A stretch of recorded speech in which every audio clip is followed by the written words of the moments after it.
Hi, and welcome to the iPhone Life podcast. I'm Donna Cleveland, editor-in-chief at iPhone Life. And I'm David Averbach, CEO and publisher. As you can see, we're both recording from home. Well, we did this last episode as well, and we'll be doing that for the foreseeable future as we all are navigating the coronavirus pandemic. So we both have mics here. We're at home, so we're doing our best with lighting and sound quality, but we appreciate your patience as we're navigating this along with all you guys. That is right. And today we have a lot to cover with you. We're going to go over all of the rumors for Apple's fall iPhone event. I know a lot of you are probably wondering if all of this happening with the coronavirus is going to affect Apple's usual release schedule. We'll go over all of that. We'll also talk about Apple's new iPads with trackpad support. And we're going to talk about Apple's new partnership with Google to come out with a contact tracing technology to help slow the spread of the coronavirus. So all that's coming up. But first, David's going to tell us about our sponsor. So much to cover, but yeah, let me talk to you about our sponsor. So today's sponsor is GoBuddy, and today I'm going to tell you about the Case Buddy leather watch roll. This is really an excellent product for when we're all able to travel again, and you can take your Apple Watch, and your cases, and you put it in this nice little roll. You take your Apple Watch, your bands, you put it in this case. It's vegan leather. It looks really nice. It protects your Apple Watch and your bands. And I also it's also very affordable. It's only $19. I also want to tell you about a product that I think will be very useful to everyone right now as the weather's getting nicer. One of the best things you can do because we can't go to the gym is to go for runs. And Earbuddy also has these little silicone clips that they attach to your AirPods or your EarPods, and they wrap around your ear and they prevent them from falling out of your ear. So those are two great products from Earbuddy, both affordable, both available on Amazon, and we'll link to them in our podcast notes at iPhoneLife.com/podcast, or look them up at Amazon if you look for Case Buddy, and Buddy spelled B-U-D-I, or Earbuddy, again spelled B-U-D-I. Next, I want to tell you about our favorite tip this week. For those of you who don't know, we have a free daily tip newsletter where we send you a 1-minute tip each day that tells you something cool you can do with your iPhone. The tip I want to tell you about this week is how to use Siri to track whether or not you have COVID-19. So you can ask Siri, either activate hands-free or press and hold the side button or home button and say something like, do I have COVID-19? And Siri will walk you through different steps asking what your symptoms are. If you check out to not have serious symptoms, Siri will send you to the CDC website and will, tell you things like how to social distance and how to wash your hands properly. If you're having somewhat like medium symptoms, it will send you to its telehealth app page where you can choose from different telehealth apps. For those of you who aren't aware, telehealth allows you to see doctors just using an app on your phone, which is pretty cool. And that's being recommended lately. Like if you're not having life-threatening symptoms, you can do that. Again, I just want to say I'm not a doctor, so I'm not giving you medical recommendations, but I'm just telling you about this new Siri feature. So that's what will happen. And it's, for me, I've used telehealth now a couple of times. It is a really good option to know about if you're trying to avoid leaving your house now, but you need medical attention. And lastly, if you're having really serious symptoms, it'll offer to call 911. Your Siri will offer to call 911 for you. And these are scary times, and I actually do know people who have had to use this app, and people I've talked to who've used the app have been really happy with it, or use Siri to track their COVID-19 symptoms. It seems like it is actually very effective. When I first heard about it, it almost sounded like a gimmick. Like there's so many different ways to look up your symptoms, but people who've been using it have been actually happy. So if you are experiencing any of the symptoms, it does sound like a good option, a good first line of defense. Again, we're not doctors. Definitely you want to consult with doctors as well. Yeah. And just to clarify, David mentioned an app there. Apple also did release an app, a COVID-19 app. So you can download that, and that's something you would, tap through the different options instead, whereas Siri does it, hands-free. I think this is also, go ahead. Oh, is it say again, iPhoneLife.com/daily tips is where you can go to sign up to get tips like the one I just shared with you. And I think this is also a good time to tell people about our class, because we are doing a class on staying connected from home, everything that you need for social distancing. And we have made the decision to, if you're on our email newsletter list, you probably got some emails, to make the class free so that everybody can access this. We all are staying home right now. And one of the things for me that's been keeping me sane is having group calls with people. I actually had 2 group Zoom calls yesterday, one with my side of the family, one with my partner's side of the family. So, this class will walk you through everything you need to know for group calls.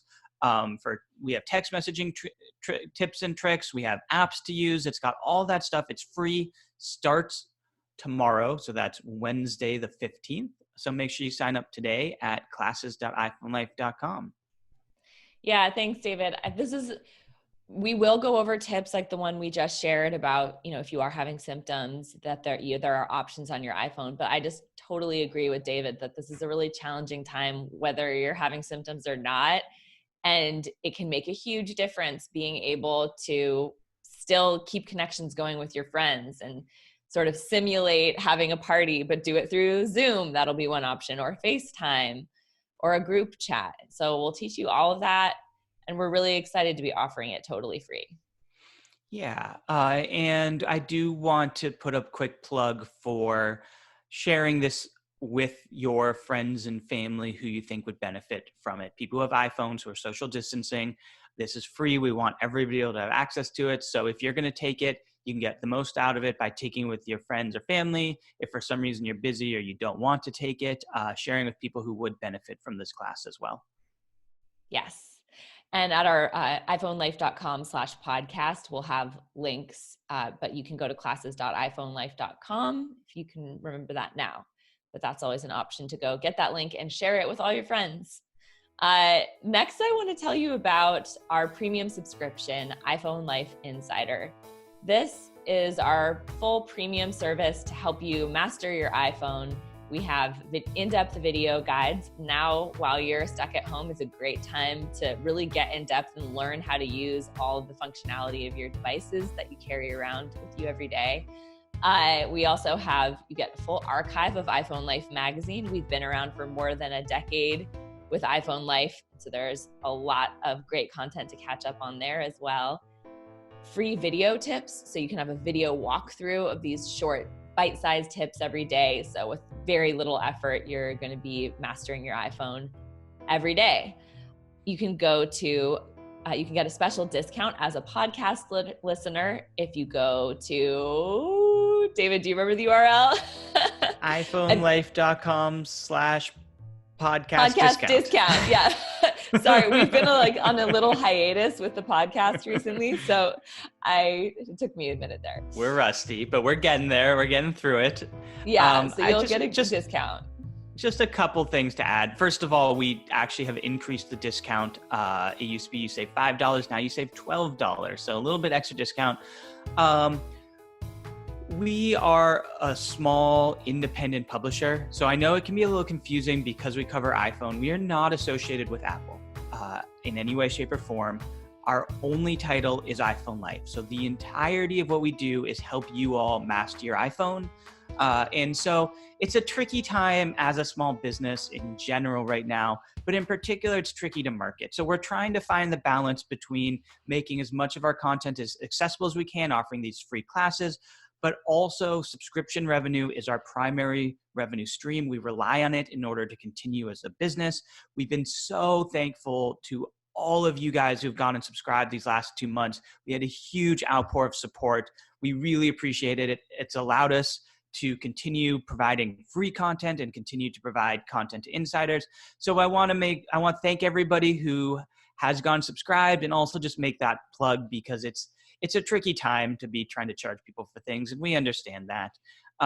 We did just come out with a Messages app guide, which is amazing for this time of year or for this period right now. It'll walk you through group messaging, managing notifications, all of that. And we're currently working on a FaceTime guide as well. So we're trying to come out with content that's relevant for all of you guys right now, as well as for the future. Thanks, David. So you can go to iPhoneLife.com/podcast discount to sign up for Insider at a special deal right now.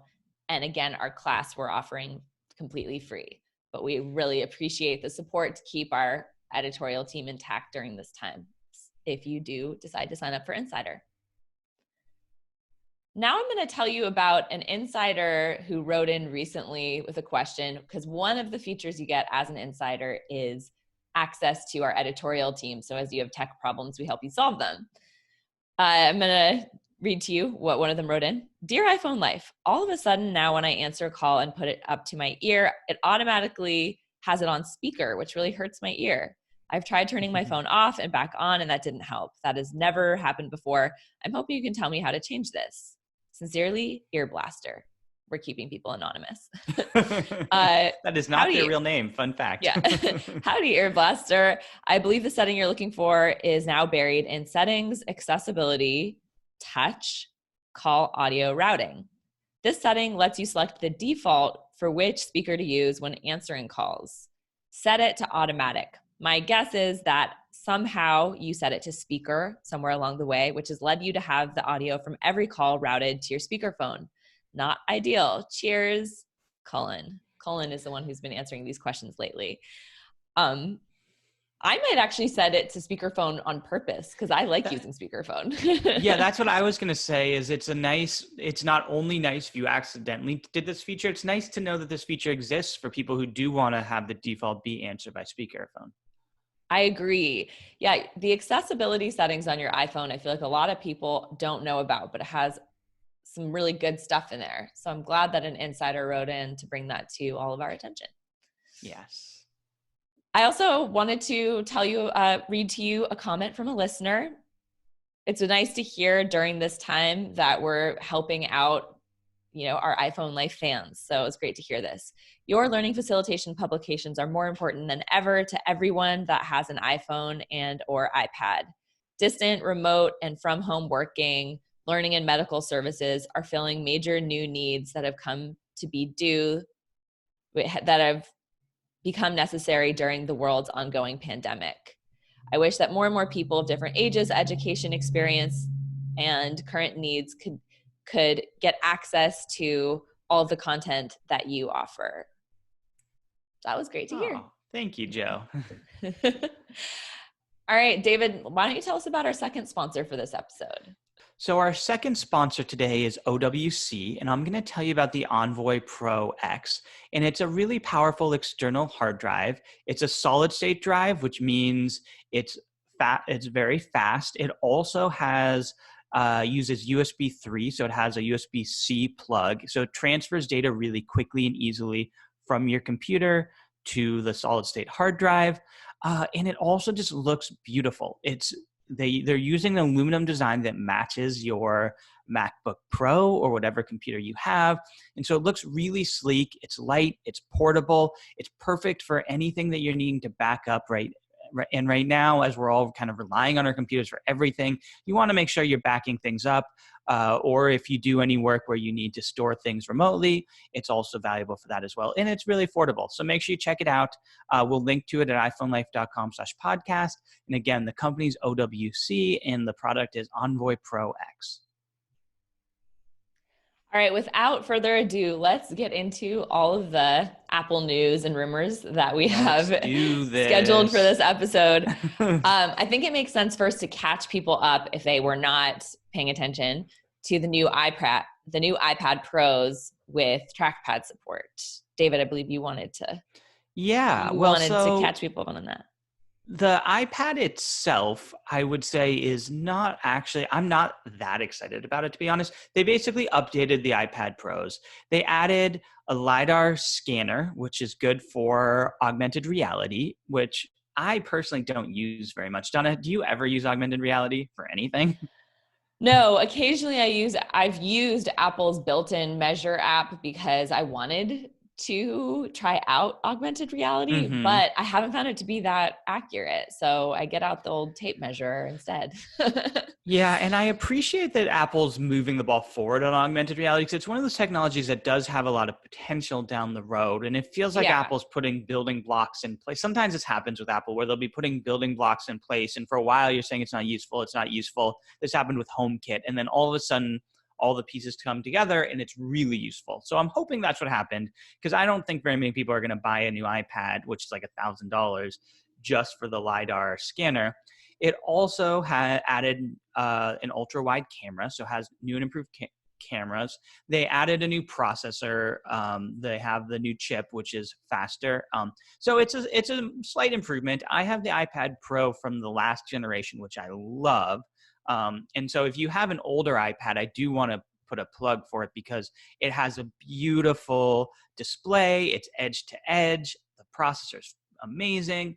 And now, of course, it's even more improved. So I do love the iPad Pro. This was a minor It's update, but not an OLED display though, right? yes, it is Yeah. not an OLED display. And so when I got it, I was kind of disappointed by that. And I do love my OLED display on my iPhone. But it is a noticeably nicer display, even though it is LED from the previous models. So it is a nicer display. The main thing, though, that I found really exciting actually was both the keyboard that came, the Magic Keyboard that you can now purchase, and the iPad OS 13.4, which has Mm-hmm. improved mouse support. So this keyboard now has a mouse built in, and you can now have improved mouse support. So Apple with iOS or iPad OS 13 added a mouse support but it was buried in accessibility, and they kept saying it wasn't really for a mouse. And it seems like they're actually leaning in now and adding actual true mouse support for iPad, which I think is really exciting.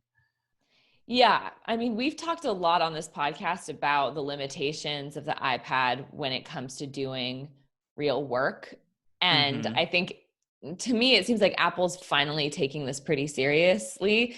I mean, first of all, creating iPad OS, like its own operating system for the iPad, signify that they're moving in the direction of like really adding capabilities that are going to make it more of a desktop replacement type device. And Mm-hmm. now with the mouse support, I mean, that's definitely making it more serious. I'm curious, have you tried the new mouse support on your iPad yet?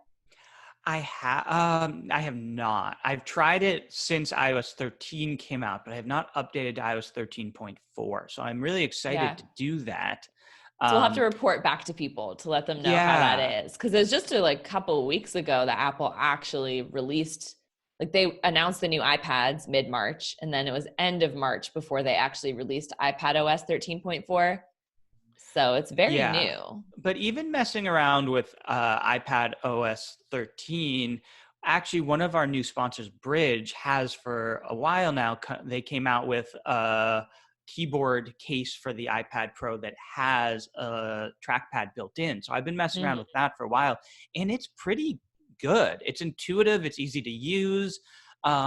So for a while, when the iPad Pro came out, I wrote a pretty scathing review of it, basically saying the hardware itself is great if you're using it for kind of relaxation or very light work. It's excellent, which is what the iPad was originally for. But Apple has been marketing it as a replacement for a computer. Like if you go look at the iPad site on Apple's website, they basically say your next computer won't be a computer. And I've been arguing for years now that that is just not true, that the software is holding it back, and that actually Microsoft, who for a long time on their Surface, the Microsoft Surface Pro, has basically a fully baked desktop operating system in their Surface Pro, had the right solution. And so it sounds like Apple is moving in that direction finally, because I think that the hardware can support actual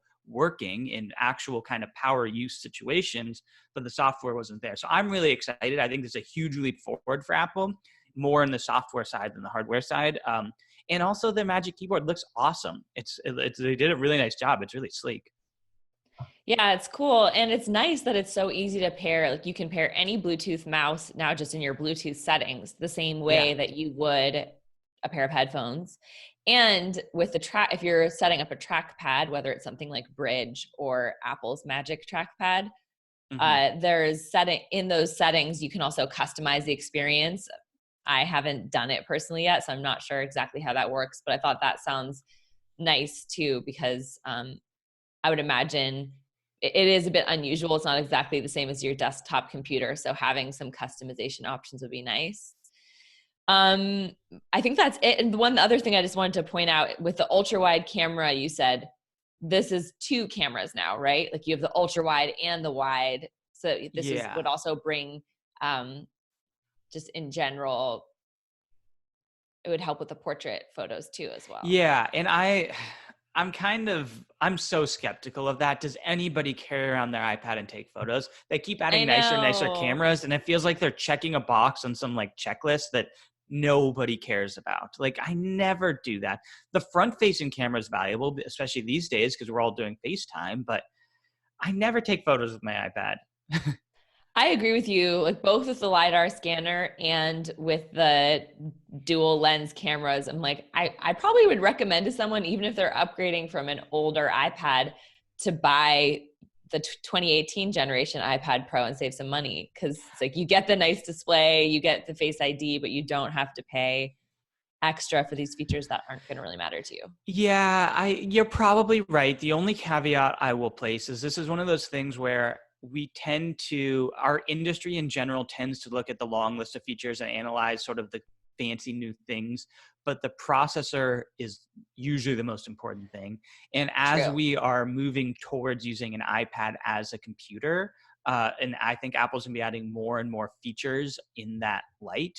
I think that the improved processor might be worth it, but the other processor is pretty amazing. It was not a bad processor. So you're probably right, but I just want to put that plug in there for their added processor because I think it does make a large difference. Okay, cool. So I'm going to go over with all of you a new Bloomberg report that came out that has a lot of specifics about what we can expect from the new iPhones this fall, as well as some other devices to expect. And I'm pretty excited about a lot of what's being talked about because we've been hearing a lot of rumors over the past few weeks that Apple may delay its iPhone release.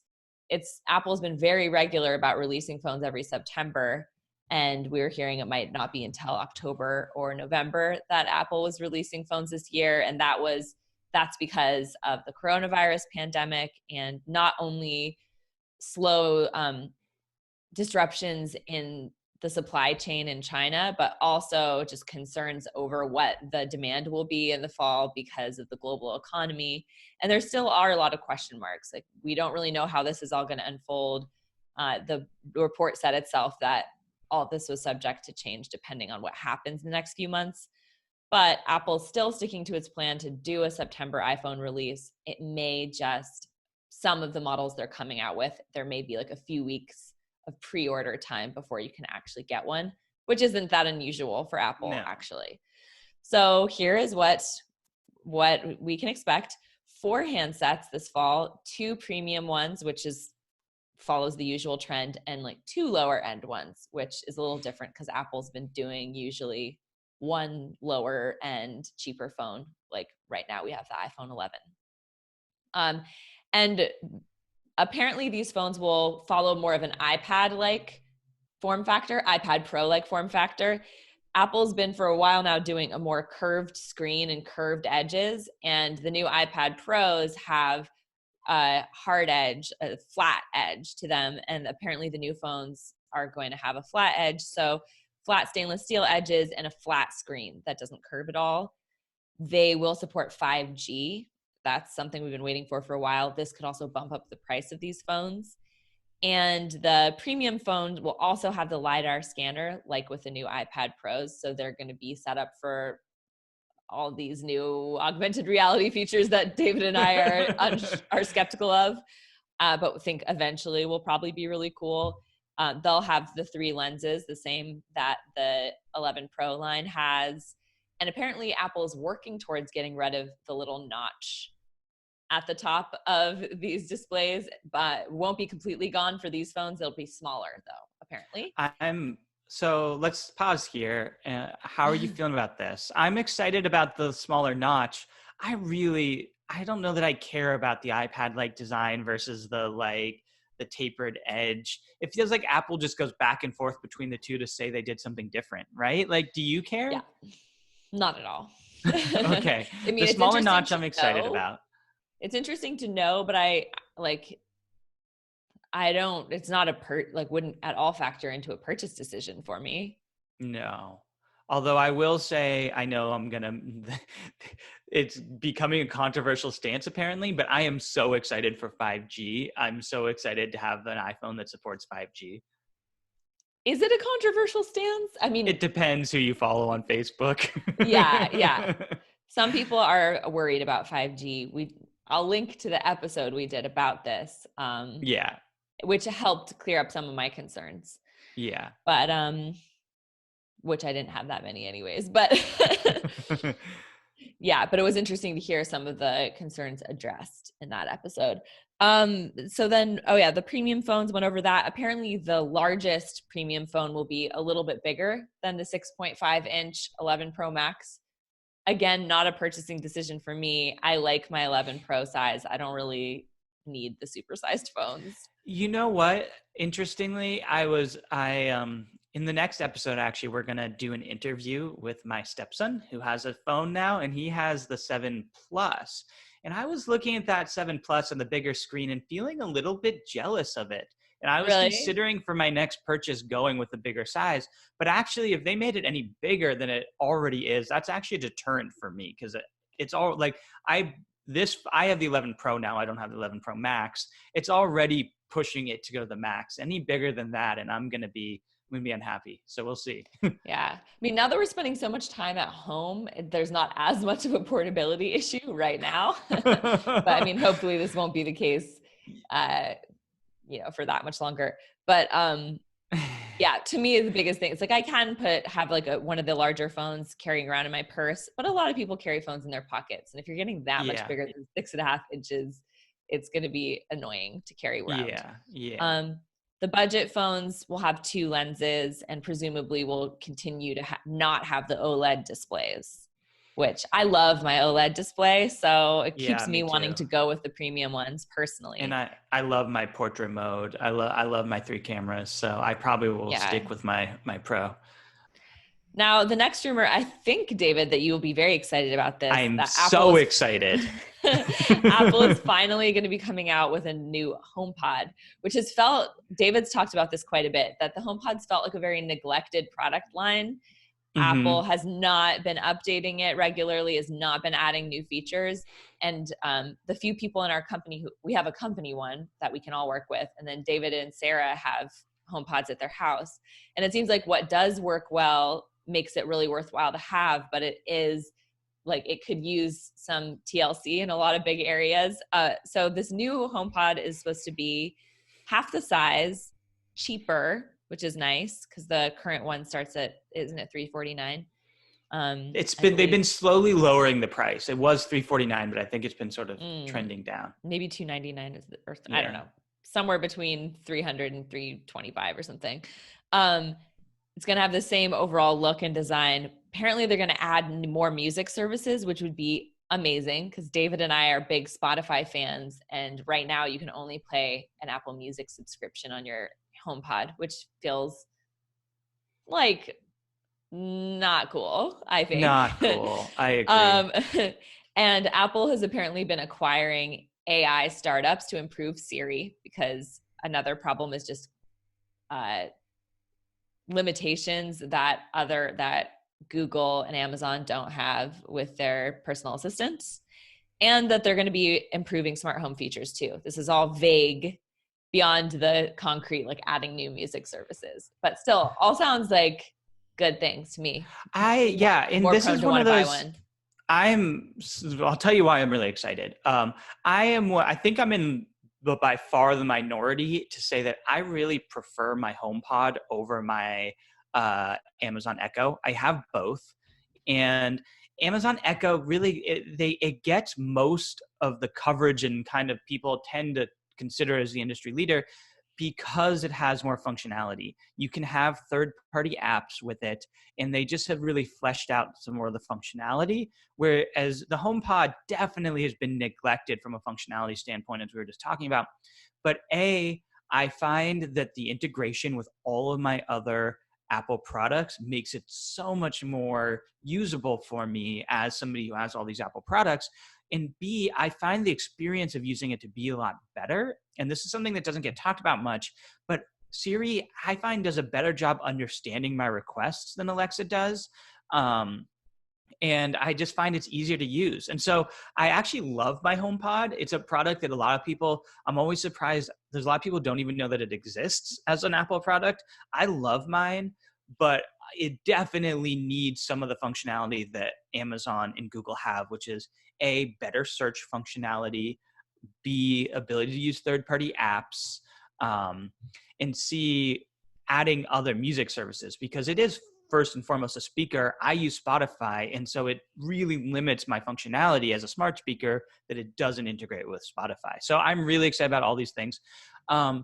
I've been putting in a plug for a while now for Apple, and I hope they listen to me, not just having a smaller speaker, but actually having kind of the equivalent of the Amazon Echo Dot, which is a really small little speaker, because I have a smart home, and I'm using Siri to control my smart home. And I love it when I'm in my room where my HomePod is, and I can use Siri to control everything from my HomePod.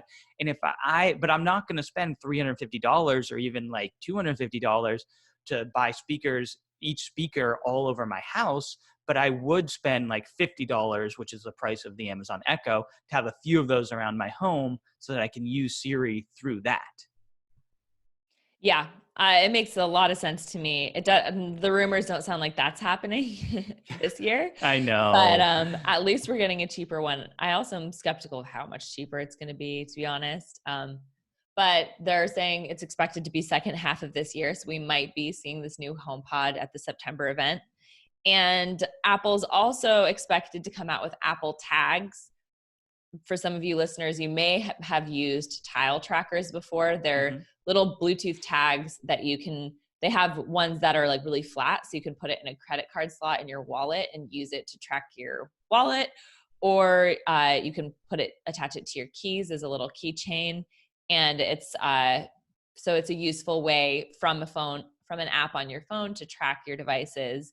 And to me, what's appealing about having an Apple one is presumably this would then make items like your purse, wallet, or keys show up in your Find My app along with all of your Apple devices. And it's just, again, like the Apple integrations really make Apple devices more appealing than these third-party options, is that you can just see everything all in one app and kind of simplify your life that way. Same with smart home, HomeKit compatible smart home things. You can you can control them all through one home app as opposed to like going all these different places.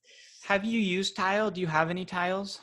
I have a Tile tracker on my keys, and I have never lost my keys. So really all that's happened is just occasionally I'll by accident press a little thing on my Tile tracker where it plays a weird song and really startles me. And it's been only just the peace of mind of having that. But I haven't used it yet. Because I've never really gotten into it. For a while, I had a Tile when my stepson was younger and we were traveling. We'd have him keep a Tile in his pocket because we'd take him to the zoo and places like that, and we didn't want to lose him. That's a good use case. It was a good use case, except for we had a similar problem where he discovered that he could push a button and make annoying noises on my phone. So I'd be walking around the zoo and my phone would be making weird songs. But I'm not that excited about this one. I feel like Tile is a pretty nice service. The integration is nice, but unless they do something that this is the part of Apple that really annoys me, to be honest, is when they just they blatantly take somebody else's idea and then they just smack the Apple logo on it and they say it's integrated. I appreciate the integrations, but I hope they do something that pushes the technology farther than what Tile has done and doesn't just take it and say it's integrated. You know what I mean? Yeah. Apparently will come in a leather sleeve. I mean, I don't know if that's the kind of thing you're looking for. Wow. Yeah, nothing I've read about it makes it sound like it's going to be pushing the envelope more with what it does, beyond that it will Yeah. be integrated with other Apple services. So yeah, I Yeah. know what you mean. And it's said to be coming out at some point this year, maybe, but I Okay. don't even know. But the HomePod I'm much more excited about personally than the Apple tags. That's all I have for rumors. David, do you want to talk about this Apple partnership with Google? Yeah, so this is really interesting.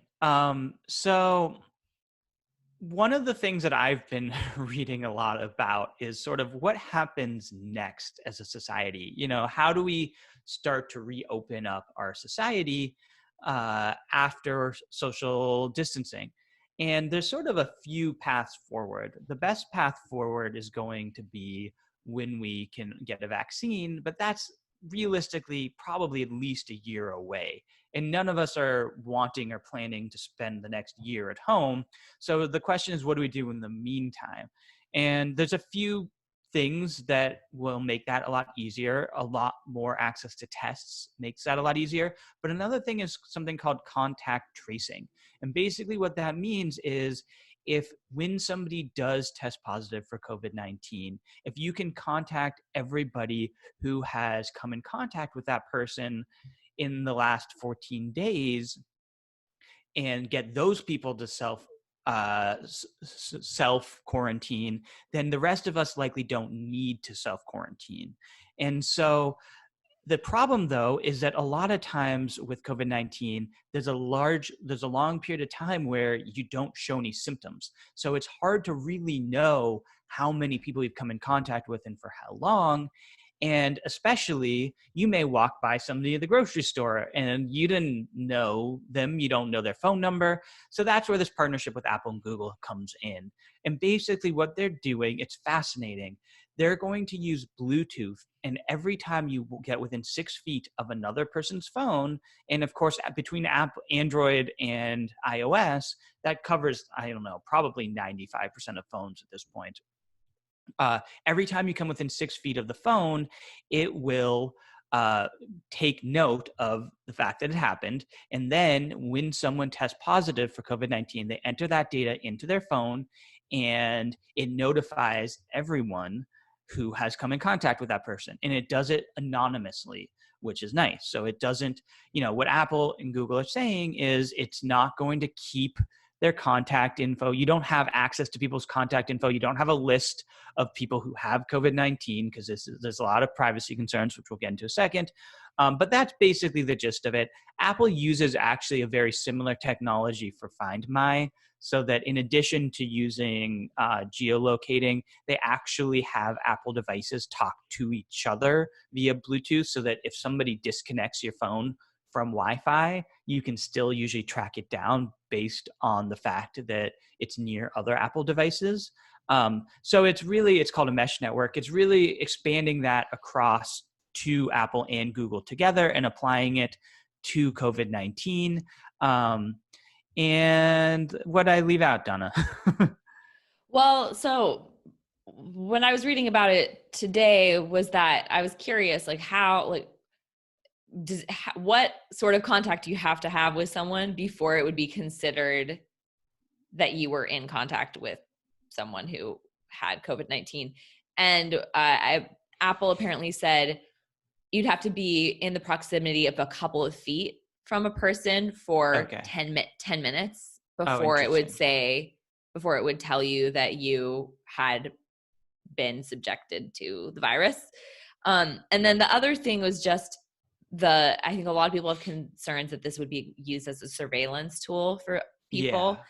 And I mean, you already covered this, but just that Apple would not be storing any personal location or data in any central place. Like they're just using it for this purpose. And then apparently once this tool wasn't needed, the Apple would like get rid of all the data that was in it.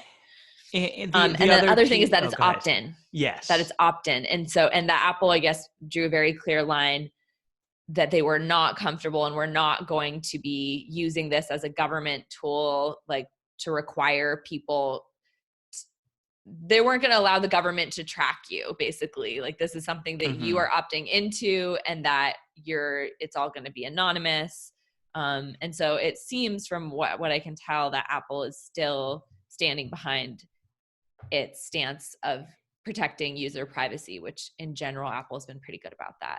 And Google, I guess, has been saying all the same things, but Google doesn't have as good of a track record.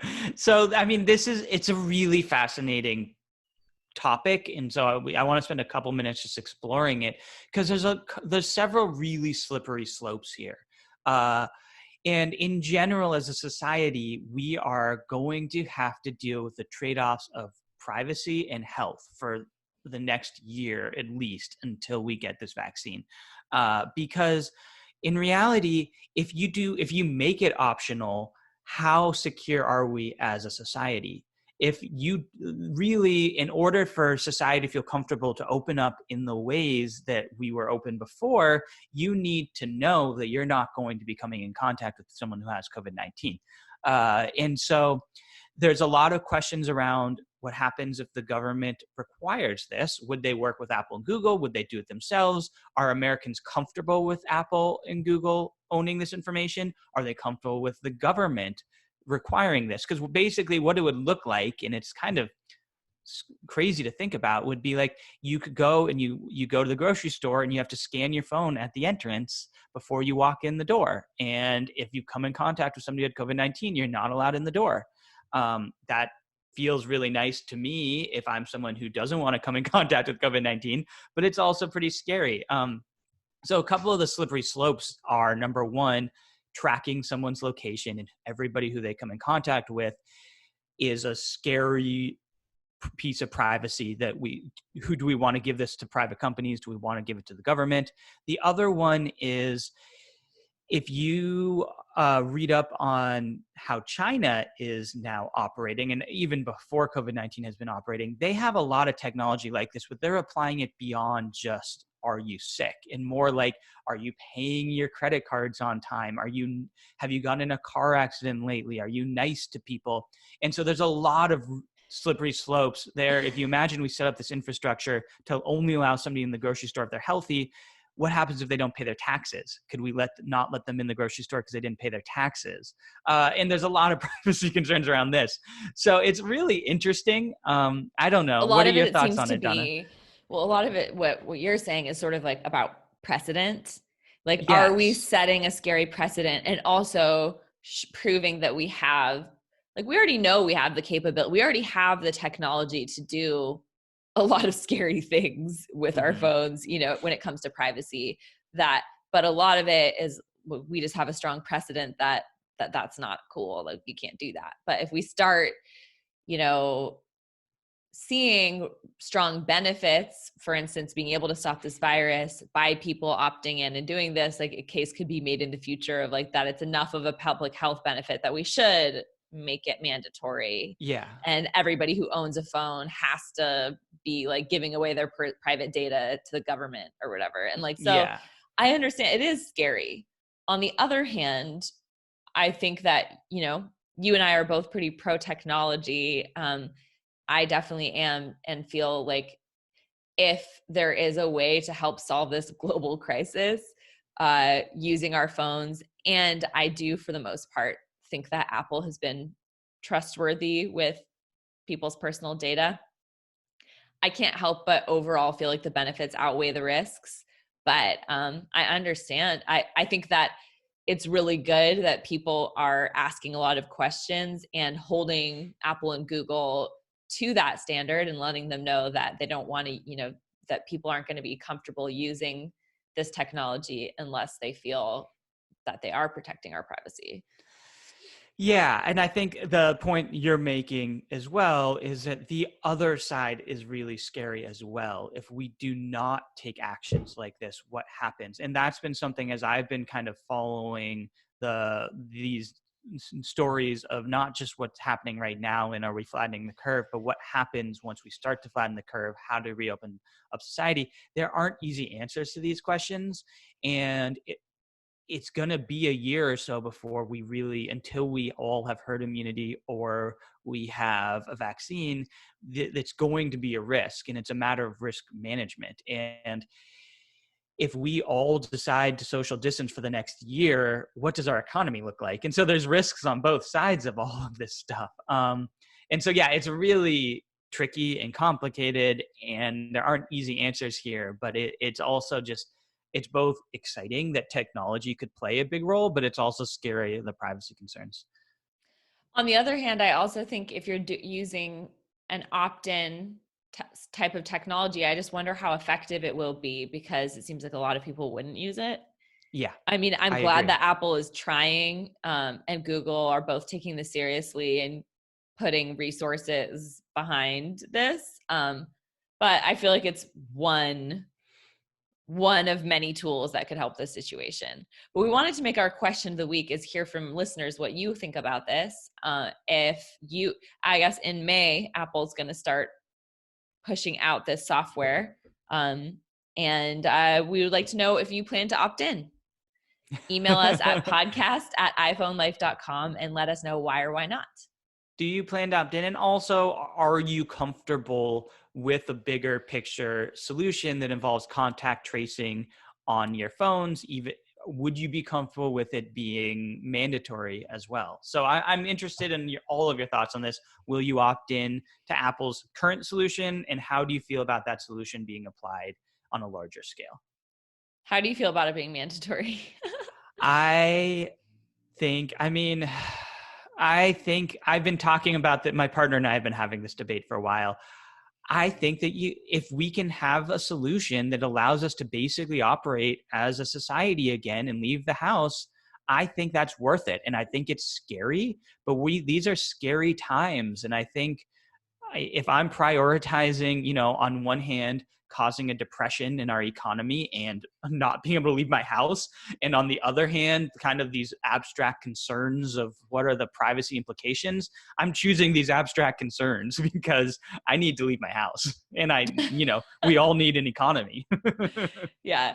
David's answer is like, well, I need to leave my house. So Get me out of here, please. Yeah. What about you? I would definitely opt in, but I don't feel comfortable with mandatory. I think that Apple holding that line and not setting that precedent to me is important. But I think part of if people won't opt in of their own, or not enough people will opt in to make it effective, like then it's a different conversation. But I think for sure the way to start is to create an opt-in app and hope that that's a big success. Yeah, and there is a middle ground here, which I don't know if people if this solves anything for anybody, but it doesn't have to be mandatory. All that has to happen is if businesses start only allowing people who have the app on their phone, then it doesn't have to be mandatory. But then in order to be out in society, you would want to have it on your phone. So that's a middle ground where the government isn't forcing it, but yet like before you come into a restaurant or something, you need to show that you have the app or whatever. Exactly. Yeah, just like you show your ID before getting into a bar. Right. And that in and of itself has a lot of slippery slopes. So I'm not saying that that's the perfect solution, but because there has to be, unless you are actually making sure that people are not functioning in society with COVID-19, none of us are safe. So we all sort of have to make a collective decision on this one way or another. Unfortunately, so the voluntary only works if you are also voluntary. If there are places where the people who are volunteering for this can go, Yeah. All right. Well, this has been an interesting discussion. Email us in at podcast@iPhoneLife.com. Let us know what you think. And if you're an insider, stick around. We have some exclusive content for you. And don't forget to sign up for the course. It starts tomorrow. Yes, the class tomorrow. Go to classes.iPhoneLife.com to register. It's completely free and should be a lot of fun, actually. So. And by tomorrow, we mean April 15th, because you may listen to this after that. Yeah, that's true. And it goes on for a month. So even if you hear this after the 15th, it's not too late to join, and just join in wherever we're at. And you can listen to the replays of lesson 1 on your own time. Yes. All right. Thanks, everyone. Thanks, everyone. Bye.